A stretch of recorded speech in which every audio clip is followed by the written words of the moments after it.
सुप्रभात बच्चों। जैसा कि मैंने आपको संस्कृत के बेसिक चीज़ें पढ़ाई हैं, तो उसमें आपका स्वर आ जाता है, व्यंजन आता है, वर्ण आते हैं, वर्णमाला आती है, भाषा आती है। तो सबसे पहले हम भाषा को लेकर चलते हैं कि भाषा क्या है। तो भाषा क्या है? भाषा वह माध्यम है जिसके द्वारा हम अपने विचारों को या अपने भावों को सामने वाले के सामने रखते हैं या दूसरे के सामने रखते हैं, वही हमारी भाषा है। लेकिन भाषा तो हो गई, अब इसके बाद मैं आपको इसको साधारण शब्दों में समझाऊँ। जैसे आप जैसे हम उत्तर प्रदेश में रहते हैं, ठीक है? तो हमारी क्या भाषा है? हिंदी है। ऐसे ही प्रत्येक राज्य की अलग-अलग भाषाएँ होंगी। तो वो भाषा ही हम कोई भी बात कहते हैं तो अपनी भाषा में ही तो कहते हैं। आप अपनी मम्मी से कैसे बोलोगे कि मम्मी पानी दे दो या मम्मी खाना दे दो? तो वो आपकी अपनी भाषा हुई हिंदी। तो यानी कि आपने अपनी बातों को सामने मम्मी के सामने रखा, तो वही हमारी भाषा हो गई। अच्छा, ये भाषा तो क्लियर हुई। इसके बाद आ जाता है वर्ण या वर्णमाला क्या है। जैसे वर्ण अगर पूरी वर्णमाला में देखा जाए तो वर्णमाला में पूरे वर्ण कितने हैं हमारे? 46 है ना। और संस्कृत में अगर देखा जाए तो वर्ण की उत्पत्ति कहाँ से हुई है? तो वर्ण की उत्पत्ति भगवान जो महेश्वर है यानी कि भगवान भोलेनाथ के डमरू से उत्पत्ति हुई है। किसकी? स्वर और व्यंजन की। और संस्कृत में स्वर को अच बोलते हैं और व्यंजन को हल बोलते हैं। वो किस तरह से, वो मैं आपको बता दूँगी बाद में। लेकिन अभी मेनली आपको ये बताना ज़रूरी है, जैसे कि आपके कोर्स में बेसिक चीज़ में है कि स्वर कितने होते हैं और व्यंजन कितने होते हैं। तो स्वर मैंने आपको बताया था 2 प्रकार के होते हैं। उसमें आपका ह्रस्व आ जाता है, दीर्घ आ जाता है। लेकिन ज़्यादातर ह्रस्व और दीर्घ के पूछे जाते हैं। एक और आते हैं जो किसी-किसी बुक में होते हैं और किसी-किसी बुक में नहीं होते, वो होते हैं संयुक्त स्वर। तो पहले आप स्वर को समझ लीजिए। स्वर जैसे 3 प्रकार के होते हैं। मैंने अभी बताया ना, किसी-किसी बुक में 3 होते हैं लेकिन मेनली 2 प्रकार के माने जाते हैं। उसमें स्वर ह्रस्व हो गया और दीर्घ हो गया था। ह्रस्व स्वर में क्या-क्या आ जाते हैं? 5 आ जाते हैं आपके वर्ण। उसमें आ जाता है छोटा आ, छोटी ई, छोटा ऊ, री से ऋषि और ली। ली जो बोला जाता है, इस तरह से ली होता है आपका। ये इस तरह से ली आता है। लेकिन ये जो ली है ये अभी प्रयोग में नहीं होता है। ये पहले वेदों में इस ली का प्रयोग किया जाता था, लेकिन अभी लौकिक भाषा में इस ली का प्रयोग नहीं होता है। इसको हम अभी यूज नहीं करते हैं। इसके बाद ये हमारे 5 वर्ण हो गए। मैंने आपको 5 बताए थे। छोटा आ, छोटी ई, छोटा ऊ, री से ऋषि और ली। 5 वर्ण हमारे किस में हो गए? ह्रस्व स्वर या मूल स्वर में। इसके बाद आ जाता है दीर्घ स्वर। दीर्घ स्वर में हमारे 4 होते हैं। बड़ा आ, बड़ी ई, बड़ा ऊ और री से ऋषि, बड़ा री से ऋषि। इस तरह से बनता है वो आपका। ये देखिए, इस तरह से री से ऋषि आपका बनता बड़ा वाला। अब जैसे कि मैंने आपको बताया संयुक्त स्वर भी होते हैं। संयुक्त स्वर में क्या आता है? जैसे छोटी ए है, बड़ी ए है, छोटा औ है और बड़ा ओ है। ये आपके 4 वर्ण संयुक्त में आ जाते हैं।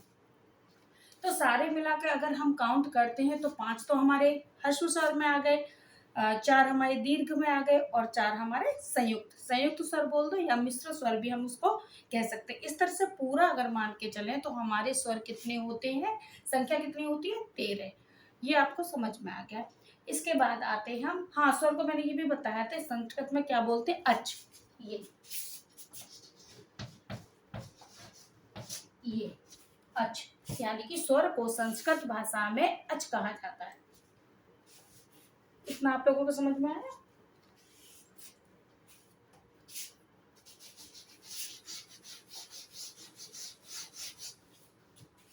अब आपको स्वर तो आपको क्लियर होगा। इसके बाद मैं आपको व्यंजन समझाती हूँ। व्यंजन जैसे होते हैं का से लेकर ज्ञा ज्ञानी तक, लेकिन इसको सब भागों में अलग अलग बांट दिया गया। जैसे का से लेकर यहाँ तक का वर्ग हो गया, फिर चा से लेकर यहाँ तक, ऐसे करके ये सारे वर्गों में बांट दिया। और सारे जो आपके व्यंजन बोले जाते हैं, जब बोलते समय जो ध्वनि हमारी बाहर निकलती है मुंह से, तो वो किस किस भाग को टच करती हुई निकलती है, वो मैंने सारा आपका लिख दिया है। ये इस तरह से है। ये देखिए, क वर्ग वाले क ख ग घ ञ, इसको इड़ा नहीं बोलते, इया बोलते हैं, ठीक है। इसके ये आ जाते हैं हमारे क वर्ग में। और ये सारे हलंत इस पे लगेंगे। क्यों लगते हैं ये हलंत? क्योंकि ये जब का लिखे जाते हैं तो का जब हलंत के साथ लिखा हुआ होगा तो वो आपका अधूरा है, वो पूरा नहीं माना जाएगा। या तो आप इस तरह से लिख लीजिए क, या फिर आप इस तरह से लिख लीजिए, इस तरह से। ये दोनों अभी अधूरे हैं, ये पूरे कैसे बनेंगे? क्योंकि मैंने आपको बताया था क्लास में, कोई भी व्यंजन बिना स्वर की सहायता के नहीं बोला जा सकता। स्वर कौन से हुए आपके? छोटा, बड़ा, छोटी, ये आपके स्वर हैं। तो ये स्वर की सहायता के बिना नहीं चल सकते। क्या? व्यंजन। तो ये कैसे बोला जाएगा? क अभी आधा है, हलंत लगा हुआ है, तो क हमारा आधा है। तो अगर हम इस तरह से लिखते हैं क अ, तो ये क्या हुआ? क। ये तो इस तरह से कहीं आपने लिखा नहीं होगा, कहीं बोलते हुए नहीं सुना होगा, लेकिन इसको हमें पूर्ण करना है, यानी कि पूरा करना है। तो हम कैसे करेंगे? इस तरह से क प्लस अ बराबर क। ये अब हमारा पूरा क हो गया। क में हमने अ जो स्वर है उसको मिला लिया। का बिना स्वर की सहायता के नहीं बोला जा सकता है। तो इसमें तो हमारा हलंत था, लेकिन इसमें हलंत नहीं लगेगा क्योंकि हमारा ये पूरा हो गया। हमने स्वर की सहायता ले ली, स्वर की सहायता से का बोल गया। इसी तरह से ख, ग, घ, ङ सारे बोले जाएंगे। अच्छा, ये आपको क्लियर हो गया कि बिना स्वर की सहायता के नहीं बोले जाते व्यंजन। अब इनको हमने वर्गों में रख कर देखा है, तो ये वर्गों में रखा हुआ है क वर्ग, च वर्ग, ट वर्ग, त वर्ग, प वर्ग।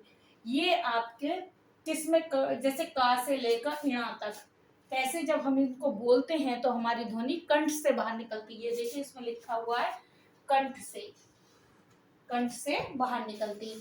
च से लेकर ञ तक बोलते हैं तो हमारी तालू से निकलती है, ये तालू लिखा हुआ है, तालू से ध्वनि बाहर निकलती है। और टा से लेकर ण तक लिखा है तो ये हमारी मूर्धा। मूर्धा कौन सा स्थान होता है? जो हमारे दंत और तालू और जीभ के बीच में जो स्थान होता है, जो टच करती हुई जो ध्वनि बाहर निकलती है, उस स्थान को ही हम लोग मूर्धा कहते थे। ठीक है। अच्छा, इसके बाद आ जाता है त वर्ग से न तक, ये आ जाएगा आपका दंत से बोला जाएगा। उसके बाद प वर्ग से मा तक हो जाए, ये ओष्ठ से बोला जाए। ओष्ठ मतलब होंठ से बोला जाएगा। जैसे बोल के देखिए प फ ब, ये एक दूसरे से टच हो रहे हैं, यानी कि ध्वनि बाहर निकल रही है, तो आपस में होंठ टच हो रहे हैं आपके। तो ये आपको समझ में आ गया, लेकिन इनकी संख्या कितनी है ये भी देखना पड़ेगा। अब जैसे ये तो हमने मान लिया, पूरे व्यंजन की संख्या हमारी कितनी मानी जाती है? 33। लिख देती हूँ मैं आपको।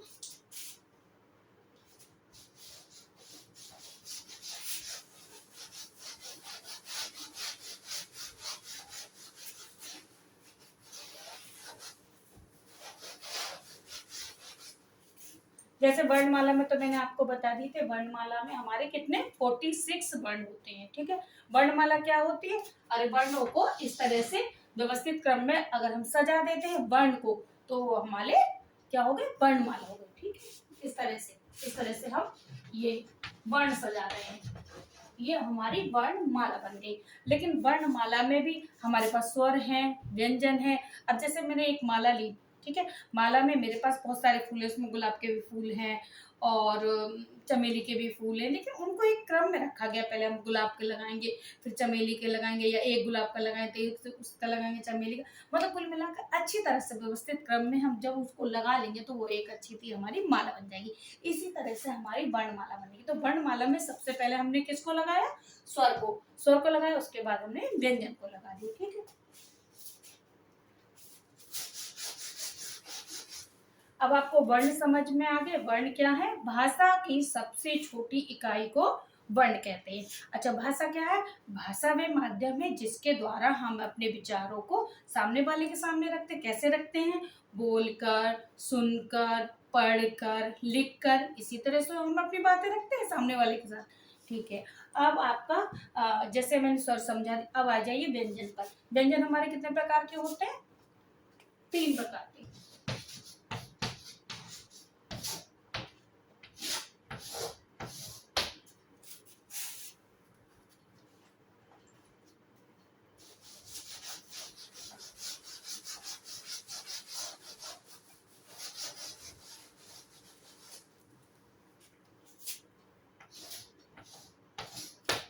इसमें सबसे पहले आ जाता है हमारे स्पर्श व्यंजन। स्पर्श व्यंजन।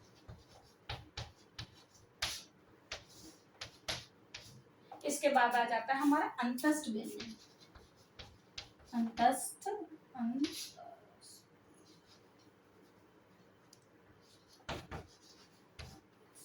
अंतस्थ व्यंजन।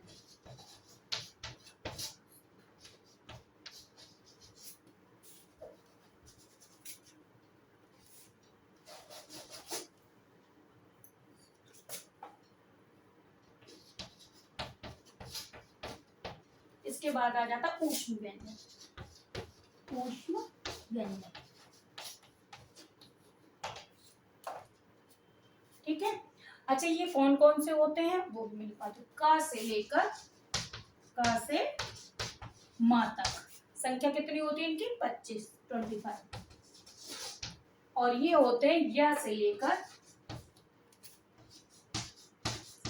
व तक, ठीक है। इनकी संख्या होती है 4। और ये होते हैं उस व्यंजन स से लेकर हा तक, हा तक, ये इनकी भी संख्या 4 होती है। तो यानी कि 4 ये 25 ये कितने हो गए 33 हो गए होंगे। 33 कितने व्यंजन हमारे कितने होते हैं, व्यंजन होते हैं 33। ये हो गए व्यंजन। अब 33 में 13 हम ऐड करते, 13 क्या थे हमारे स्वर थे, तो ये 33 में हम 13 ऐड कर देते हैं, कितना होगा 6 हो गया। और ये 4 के आगे निकल के हमारी वर्णमाला में जो भी वर्ण है वो कितने निकल के आ गए 46। मैं इसलिए दोबारा रिवीजन करवा रही हूँ क्योंकि मैंने 6 क्लास का टेस्ट लिया था, उसमें सारे बच्चों ने बहुत बेकार किया, इसलिए मैं दोबारा ये वीडियो बना रही हूँ, बेसिक चीजों से लेकर बना रही हूँ, ठीक है। ये आपको हो गए। इसके बाद एक और आता है, जैसे कि मैंने बताया था स्वर में 2 ही मेन होते हैं, ह्रस्व और दीर्घ। इसी तरह से व्यंजन में भी 3 ही मेन होते हैं, लेकिन एक और हो जाता है मिश्रित व्यंजन या संयुक्त व्यंजन। उसमें क्या आ जाते हैं, आपने सुना देखा सारे आ गए, हा तक आ गए, लेकिन छ त्र ज्ञ ये नहीं आया। तो छ त्र ज्ञ ये आपके